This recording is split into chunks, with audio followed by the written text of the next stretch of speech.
बिस्मिल्लाहिर्रहमानिर्रहीम। अस्सलाम वालेकुम मेरे दोस्तों, साथियों, भाइयों, बहनों, बुज़ुर्गों, नौजवानों, आप सबको मेरा मोहब्बत भरा सलाम पहुँचे। मेरी दुआ है कि आप जहाँ हैं खुश रहें, सेहतमंद रहें और अल्लाह आपको सेहत वाली लंबी ज़िंदगी दे। मैंने जो सिलसिला शुरू किया है शेख मुजीबुर रहमान के 6 नकात वाला, वो कल तक मैंने जहाँ छोड़ा था वो ये कि मैं आज की वीडियो में वो 6 निकात आपको बताऊंगा। तो ये मैं मुख्तसर तौर पर ये 7-8 मिनट की वीडियो आज आपके लिए खिदमत में पेश कर रहा हूँ, ताकि आपको कुछ अंदाज़ा हो जाए कि वो निकात कहते हैं। बाकी बातें मैं अगली वीडियोज़ में करूँगा, जो कल बनाऊँगा या जब भी। तो इन 6 निकात पर ज़रा गौर कीजिएगा। मैं आपको एक एक करके, हो सकता है ऊपर नीचे हो जाए, तो उसके लिए पेश की माजरत। और अब मैं शुरू करता हूँ पहले पॉइंट से। पहला पॉइंट ये था, पहला नुक्ता, कि मुल्क में पार्लिमानी तर्ज हुकूमत होगा, जो हर सूबे के या विंग कह लें या सूबा, हर सूबे की आबादी के बालिग अफराद पर के मुंतखब नुमाइंदों पर मुश्तमिल होगा, जो कानून साजी करेगा।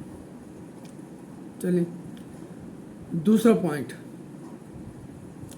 पॉइंट ये था कि मरकज़ को सिर्फ खारजा अमूर, दिफा और करेंसी तक महदूद कर दिया जाएगा। और यही नहीं बल्कि वज़ारत खारजा के जो भी माली मामलात होंगे वो सूबा अलग अलग देखेगा अपने। अजीब गरीब थे। अच्छा जी, तीसरा ये था कि दोनों सूबों की, दोनों विंग्स की करेंसी अलग अलग होगी, और अगर एक हुई तो वफाक जो रिज़र्व रखेगा सूबे में, वो सूबों के मुताबिक रखेगा। वो बात वहीं जा रही है कि हमारी पॉपुलेशन ज़्यादा है। उस वक्त ज़्यादा थी शुरू में जब पाकिस्तान बना था, और फिर बाद में कम हो गई थी, तो हम ज़्यादा से ज़्यादा शेयर ले चुके। तो ये 2 पॉइंट अभी मैंने बताए आपको। पहला वो पार्लिमानी निज़ाम वाला, चलिए वो तो एक लॉजिकल बात है, चलो पहले भी सीटें उनकी ज़्यादा थी, लेकिन बाद में भी ज़्यादा ही रहती क्योंकि उनकी पॉपुलेशन ज़्यादा थी।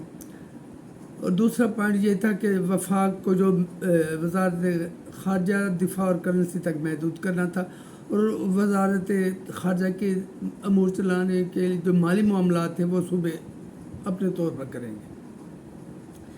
तीसरा पॉइंट ये था कि एक ही करेंसी होगी पूरे मुल्क, ना एक हर सूबे की अलग अलग करेंसी होगी।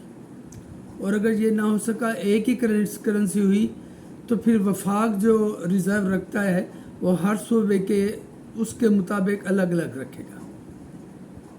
चलिए ठीक है। फिर और पॉइंट ये था चौथा, कि जो फॉरेन एक्सचेंज के ज़रिए आमदनी होगी वो हर सूबा अपने तौर पर अपने पास रखेगा। और जो मैंने बताया ना, एक बात मैं बताना भूल गया, कि जो 2 वज़ारतें लूली लंगड़ी वफाक के पास थी, उसके जो वज़ारत खारजा के जो माली मामलात थे होंगे, वो सूबा उसके लिए मुनासिब फ़ंड मुहैया करेगा। ये उसमें था, मैंने ज़रा बाद में मेरे जहन से निकल गया, तो मैंने सोचा चलो ये बता दूँ।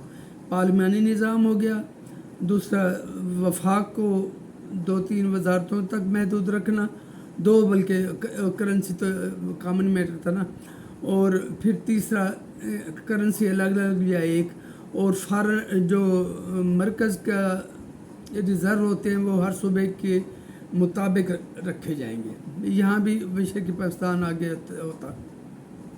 चलें, चौथा ये था कि सूबा टैक्स लगाने, हर विंग टैक्स लगाने और टैक्स कलेक्शन करने के मामले में खुद मुख्तार होगा, और वफाक को अपने मामला चलाने के लिए मुनासिब फंड दिए जाएंगे। 5वां पॉइंट کہ جو میں نے 4 بتایا نا، ایک وفاقی پارلیمانی نظام، دوسرا وفاق کو محدود کرنا، تیسرا کرنسی ایک ہونا یا الگ الگ ہونا، اور چوتھا فارن ریزرو، اور 5واں بتا رہا ہوں فارن ایکسچینج کے ذریعے جو آمدنی ہوگی وہ ہر صوبہ خود مختاری کے طور پر وہ آمدنی اپنے پاس رکھے گا. مطلب مرکز کے پاس کچھ نہیں بھی بچنا نہ تھا، بس ایک لولا لگڑا نظام رہنا تھا.